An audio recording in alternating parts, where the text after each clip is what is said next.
In today's video, I am going to teach you how to fill a vector in Figma. Start by opening your design in Figma. Once your file is open, click the vector object you want to style. This could be a shape you drew with the pen tool, a custom icon, or any path. If you are working inside a group or component, you may need to click into it to select the exact layer.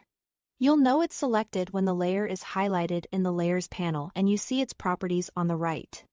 With the object selected, look to the right-hand side under the Design tab.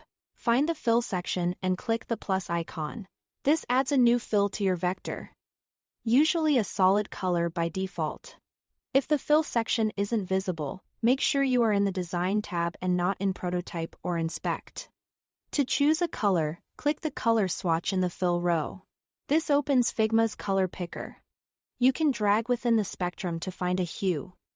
Enter a hex code if you have a specific brand color, or adjust the opacity to make the fill more transparent. If you are building a consistent system, consider saving frequently used colors to your library for quick reuse. You are not limited to solid colors. Change the fill type to explore gradients.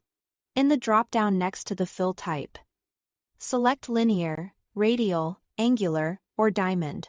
When you pick a gradient, handles appear on the canvas so you can set direction and spread. Add or remove color stops by clicking along the gradient bar and fine-tune each stop's color and opacity to create smooth transitions. Linear is great for directional shading, radial for spotlight effects, angular for circular sweeps, and diamond for a faceted, center-out look. You can also fill a vector with media. In the Fill Type menu, choose Image or Video.